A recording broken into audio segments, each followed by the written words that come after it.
Hello there, good evening. Welcome to Wednesday's Look North. On the programme tonight, a woman from Barnsley has died from rabies after she came into contact with a dog while on holiday in Morocco. And parents call for a review into maternity care at the NHS hospitals in Leeds after concerns for mothers and their babies. I was having to sign consent forms for a post-mortem whilst having contractions trying to deliver my son, who I knew wasn't alive. I mean, that's not something anyone should ever have to do. And things are blowing up here in Wakefield with these huge inflatable sculptures. Join me for a behind-the-scenes look.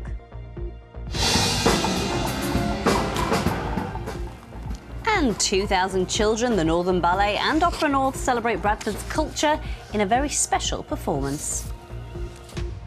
And it will feel hot over the next few days. Parts of Yorkshire could reach the high 20s from tomorrow. I'll have more details for you towards the end of the programme.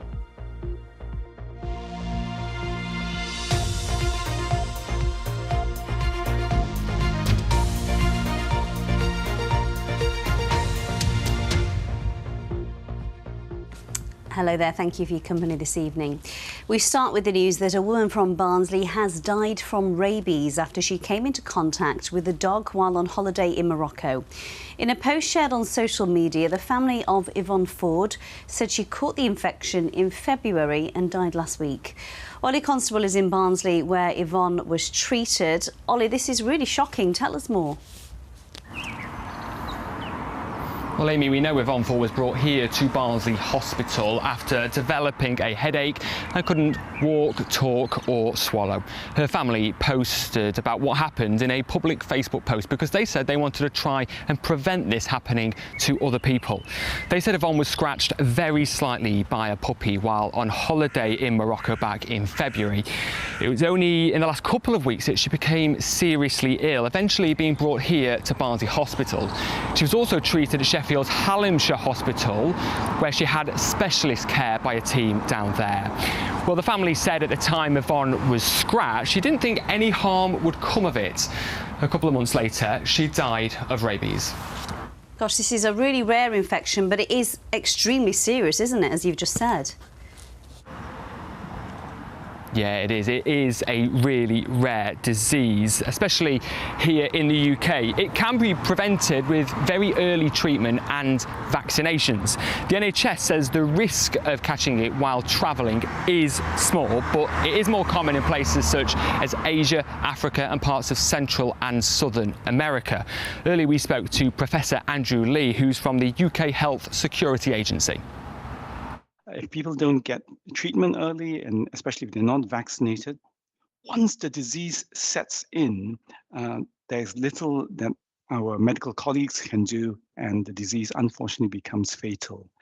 So it's a message to everyone, really. If you're going on your summer holidays to somewhere exotic, make sure you get your travel advice and get all the right vaccines and protect yourself and your loved ones. And that's their advice, and the NHS website says that people should seek immediate medical attention if they are bitten or scratched by an animal while abroad, or if an animal has licked your eyes, nose or mouth, or any wounds you have, or if you're bitten or scratched by a bat here in the UK. Well, as Professor Lee said, checking what vaccines are recommended for wherever you're going on holiday is one of the best ways to try and prevent these diseases. Ollie, thank you. Next night, the Health Secretary is considering calls for an independent inquiry into maternity care at Leeds Teaching Hospitals Trust. It follows a BBC investigation earlier this year which revealed potentially avoidable harm to mothers and babies at the trust. Nearly 50 more families have come forward with concerns about inadequate maternity care.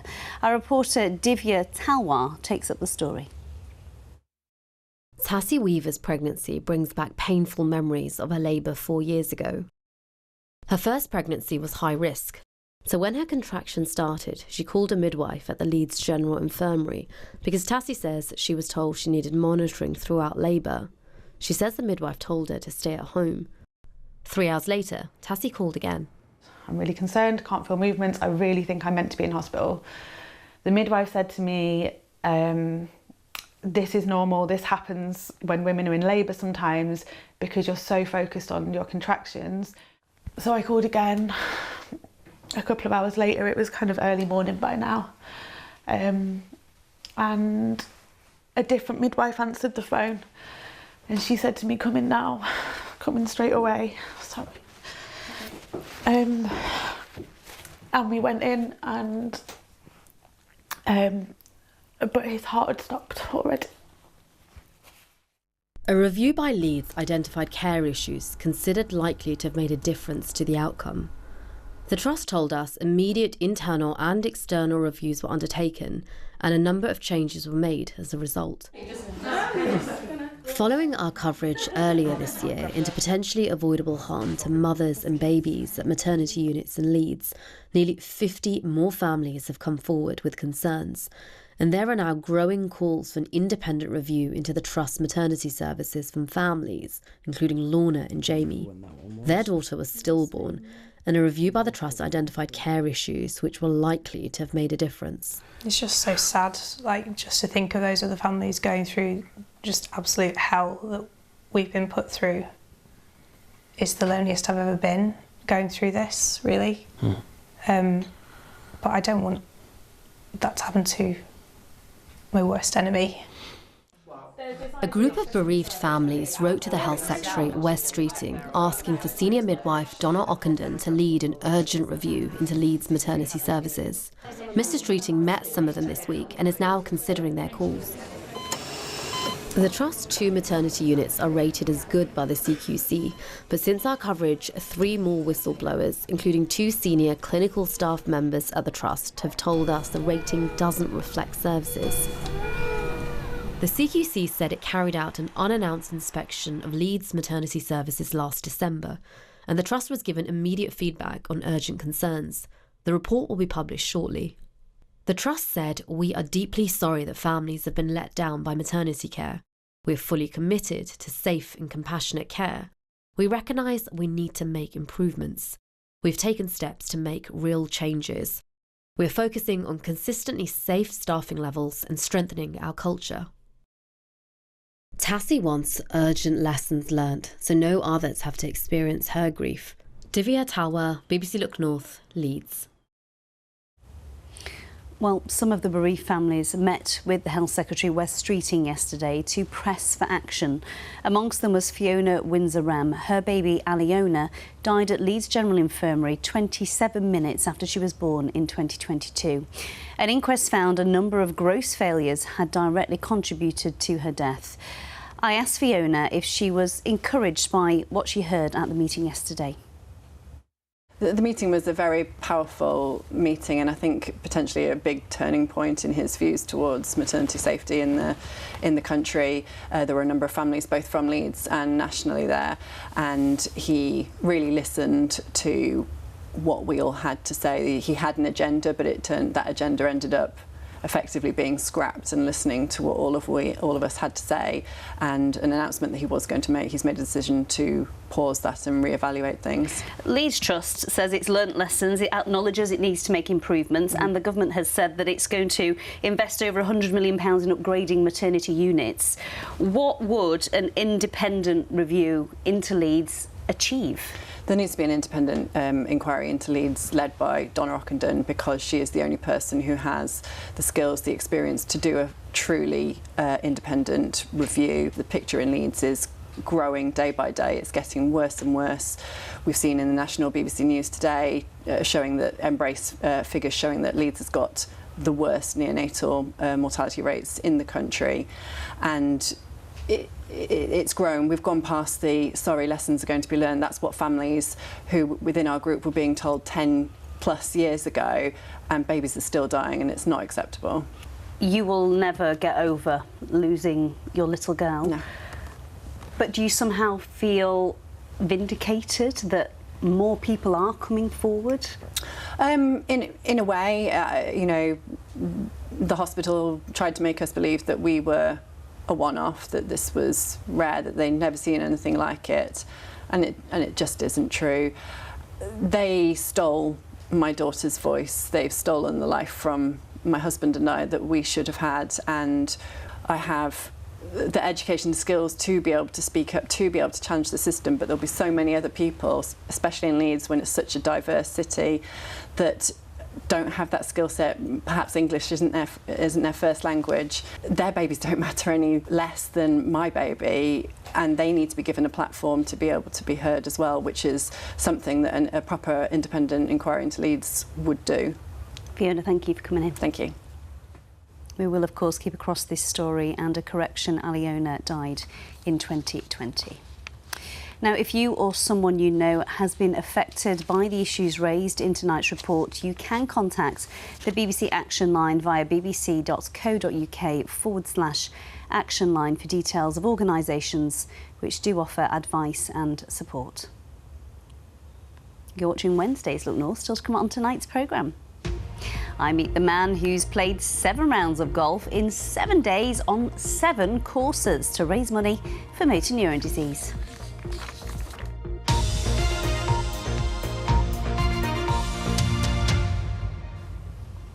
But before that, a man who denies murdering his wife in a daylight attack in Bradford says he took a knife to the city on the day she died to kill himself.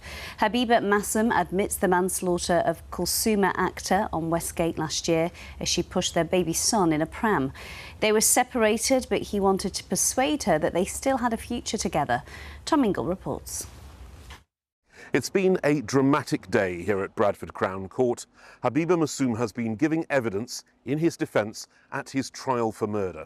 In November 2023, Kulsuma Akhtar had told police Massum had beaten her and threatened to kill her. He was arrested, charged, and was due to face trial in September 2024. After that, any contact between the couple, including Massum's opportunity to see their son, should have been arranged through social services. However, the court has heard they were messaging each other and did meet face-to-face in February 2024. That was the last time they would see each other in person before the attack. He has told the court his mental health was getting worse. On the 2nd of April, he got hold of a knife. The jury listened as he described wanting to kill himself because he feared losing his wife and child. Breaking down in tears, Massum explained he'd travelled to Bradford on the 2nd and 3rd of April, hoping to persuade Kulsuma they still had a future together. He sent her fake medical appointments by phone in an effort to try and arrange a meet-up. They didn't work. He returned to the city on the 6th, saying if she did not understand, he would kill himself in front of her. When they did meet, he begged her. Their child needed a father, to which Kulsuma apparently responded, "You don't need to worry about our son. He won't lack a father." Massum said, "There was a lot going through my head, including the possibility of somebody maybe replacing me as a father. I totally lost control. I don't remember what happened next." After the attack, he said he only became aware of his wife's death the next day when he heard it on the radio. He told the jury at that point he felt panicked and scared. He denies his wife's murder, but admits her manslaughter and the possession of a bladed weapon in public. The trial is expected to continue for at least another week. Tom Ingle, BBC Look North, Bradford. Families in Leeds will have their say on a shake-up of children's centres, which could see services run with fewer buildings and staff. Leeds City Council said it could save almost £2.5 million after launching a review of 56 centres. Senior councillors have approved a consultation into their future. Now, any keen golfer will tell you that 1 round of golf can be tiring, especially in this weather.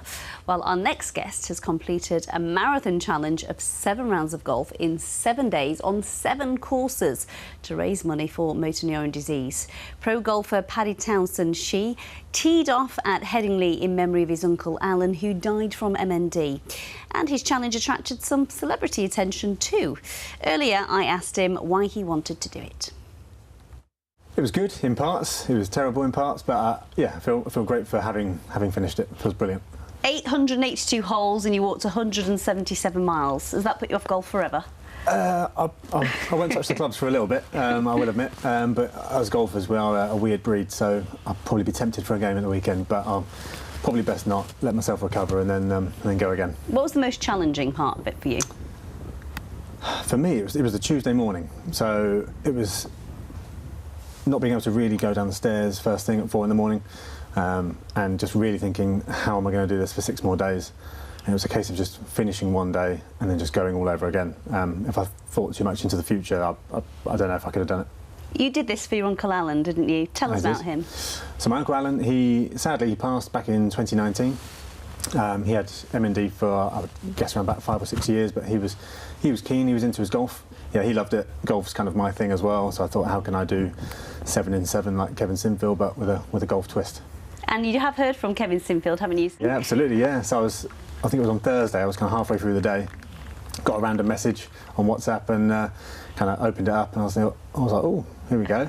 So yeah, really cool to get a message from him. He's been great. I mean, he's kind of the inspiration as to why I chose 7 in 7 and why I kind of wanted to do a big fundraiser as opposed to maybe something slightly easier on my body. But yeah, it's incredible what he's done. And why is it so important that we not just raise funds but raise awareness of MND like Kevin Sinfield and Rob Burrow have been trying to do?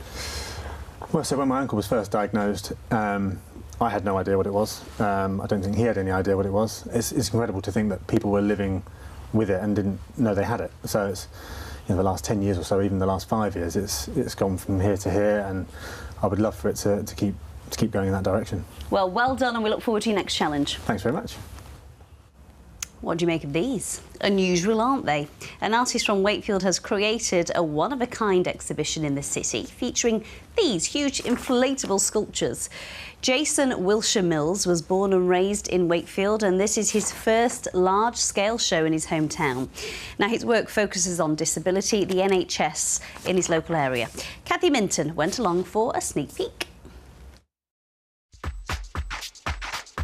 Bold, colourful and a bit bonkers. This is Jason and the Wakefield Adventure, a new exhibition in the heart of Wakefield. The huge inflatable figures are the work of Jason Wilshire Mills, who was born and bred in the town. After a childhood illness left him paralysed, he spent a lot of time in Pinderfields Hospital, and the work is inspired by disability and care. Jason, these are absolutely mad. Are you okay?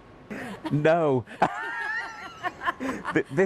All this stuff is in my head, and that's why I have to wear a hat to keep it all in. Does the scale of the pieces reflect the scale of your gratitude? Why are they so big? I wanted to do something that when people walked in, they went, wow. And I wanted to create something big because you're right, and that is my gratitude to Wakefield, to Pinderfields, to mum and dad, to my family.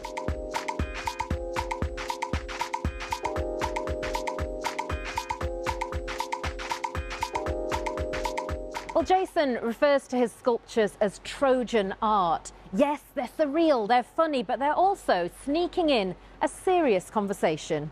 I deal with very difficult kind of issues that relating to my disability, such as, you know, the fact that I'm in pain constantly, and I have to rely on medication, which maybe explains where the work comes from.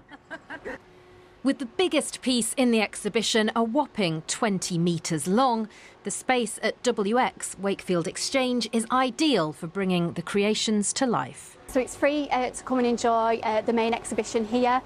We've got lots of kind of activities associated with it. We've got free family fun events as well that are inspired by Jason's exhibition, as well as other work outside across the district as well. Jason and the Wakefield Adventure opens on Friday and runs until September. Kathy Minton, BBC Look North, Wakefield. Wowza, certainly bonkers that, isn't it? Looks good. Now, more than 2,000 children in Bradford have taken part in a very special performance at the newly refurbished Bradford Live venue. They performed alongside Royal Ballet dancers, professional opera singers and a live orchestra.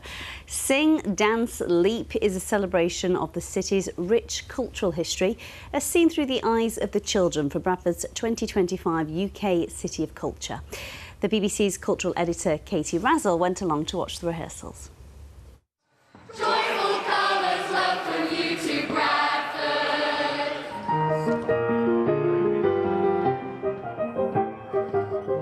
The story of the city through the eyes of local children. There's It's very exciting being on this stage, and we like listening to the music and singing. You get to work in a team, it's not just you. Have you ever done anything like this before? No. Does it make you want to do it again? Yeah.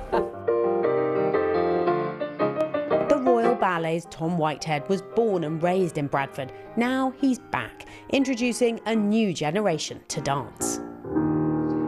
A project like this is not about discovering the next sort of Darcy Bustle. Is it about then igniting a spark in them? Yeah, exactly.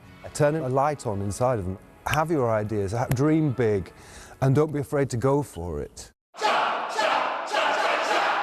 I came from a working class background in Scotland, and it was never ever portrayed to me as something that I couldn't achieve. We found it very early in our workshops that opera didn't have much meaning to our young people, so we started to have discussions what opera was and making them aware that opera doesn't have to just be about, you know, the stereotypical big huge voices on big huge stages, but that we're telling a story with their words, with their emotions, with their experience. When I'm older, I hope I get to do stuff like this, being in front of a lot of people. What are your dreams? What would you like to do? Maybe be an actor or something in theatre.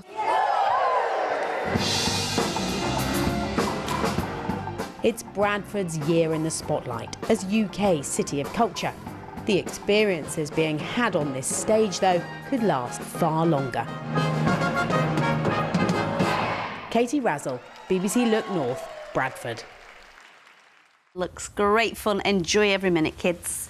Now, with temperatures set to rise over the next few days, we could be in the grips of a heat wave here in Yorkshire. And as always, this is the point, isn't it, where we know that it's too hot and we look at ways to keep cool. Well, our reporter Nicola Rees is hopefully getting some tips at Rother Valley's Aqua Park for us tonight. I mean, that is a good way to start, isn't it? Isn't it beautiful? You would absolutely love it on your paddleboard here, Amy. It's glorious. Welcome to Rother Valley Country Park, where, I mean, just look around. We could be anywhere. In the Med, it's glorious. There are 4 lakes here. You can paddleboard, you can sail, or of course, you can have a little go on this giant inflatable obstacle course, which looks like a lot of fun, incredible amount of fun. Jo runs the obstacle course here. Jo, you must just love days like this. Oh, it's absolutely fantastic. It's been like the Mediterranean today. Everyone's been saying that they feel like they're on holiday here. We've got some big obstacles behind. We've got the boss slide, which is a huge El Jefe, and then we've got a big swing. We've got the climbing wall. We've got all sorts of features out there. It's great fun, it really is. How much do you rely on the weather? Because you really can't do much when it's bad weather here, can you? Well, we do always have fun, but you know, it is a mega when it's really nice weather like this. And I say people do feel like they're on holiday and they really want to come down. I say we get really busy for the weekend and we're making plans for the summer holiday, new obstacles in, so you know, it's great fun. You know. So this is obviously a controlled environment. We've got the lifeguards out there, we've got people wearing safety equipment, but there is a safety message, and we've got Chris here from South Yorkshire Fire and Rescue, because people swim in all sorts of places that aren't controlled like this, Chris, and what's your message to them? Yeah, you're right. I mean, it's fantastic to see people here enjoying themselves. The weather's great, people are attracted to water, of course they are, but many sites are not like this, where you've got lifeguards and a well-managed facility. So we're just trying to encourage people to think really carefully about where they're choosing to go and enjoy the water. So just consider whether or not you can safely get out of the water as well as getting in. Think about where you are. So just stop and think before you enter the water. The other advice that we give people is to just not go in alone. Be with friends, be with family, and keep somebody at the side of the water with a mobile phone ready to call 999 if something does happen and somebody does get into difficulty. I'm really pleased that you haven't said stay out of the water, because we know how important swimming in open water is for our mental health and our physical health. So just keeping in mind those key messages about looking where you're going and checking conditions. Yeah, absolutely. People have got to just be aware of what's going on around them. If you do get into difficulty, our advice is to just lay back, put your head back in the water, gently paddle your arms and legs and float to live. It's a really key message that people need to understand at this time of year. Lovely. Well, thank you very much for talking to us. Before I let you go, I know I didn't practice this, but you came here with your children a lot when they were little. What's the big one to go on there? Is it the boss? Oh, it's got to be the boss. It's fantastic. Great fun for the kids. Did you make a big splash? I probably did. I'm quite large, yeah, so I did. Enjoy the weather wherever you go. There are 4 lakes here. It's a really beautiful location, but just remember that message, you know, have a look, choose your location carefully, and always swim with a friend. Book me in, I am there. That looks brilliant fun, doesn't it? I've never done one of the inflatable water parks before. Me neither. I am well up for that one. My kids have done it, but I've never quite managed it myself, but yes. Oh my gosh, I've just spilled water. Now is the time to do it. I'll let you get on with the water while I mop up. On with the weather, sorry. Good evening to you. I hope you've had a lovely day today.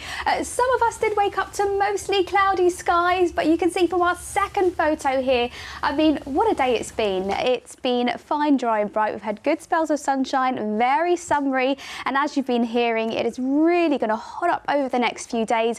The hottest day of the weekend looks to be Saturday, possibly around 30 degrees for us, which actually coincides with the summer solstice also, which is the longest day of the year. So thank you as always for sending in your pictures. If you'd like your picture on the telly, you can send it in to us via social media, or you can head straight to the Weather Watchers website. So it's been a fine day out there today. We've had good spells of sunshine around.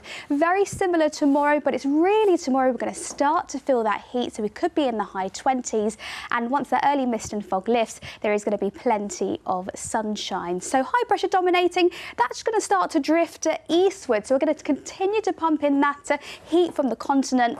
And then, as mentioned, Saturday is going to be the hotter day of the weekend, but that's not to say it's going to be wall-to-wall sunshine and dry conditions. A lot of humidity and stability in the atmosphere, so there is a chance of a few thunderstorms. So this evening and overnight it is going to be dry for all areas with clear skies and a gentle breeze. Perfect mixture for a little bit of mist and fog. I think most of that though should be further east, and temperatures will fall away to around 10 to 11 degrees. So your next high waters, we've got Scarborough at 10:41 tomorrow morning, and then Filey at 10:53. So tomorrow morning, once the early mist and fog lifts, and it should lift fairly quickly, there is going to be plenty of sunshine to follow through the rest of the day. It's going to be fine and dry for all areas. As you can see, hardly a cloud in the sky at points tomorrow, and temperatures will rise to 28 degrees. We wouldn't rule out a 29 tomorrow, and then those temperatures will continue to rise over the next few days. Friday, plenty of sunshine, feeling hot. You've got 30 degrees on Saturday, and then cooler westerlies means a fresher start to next week. Amy, you all right? I've made a right mess down here. Note to self, don't put a glass on the floor. No. Never a good idea. That is it from us. Bye-bye.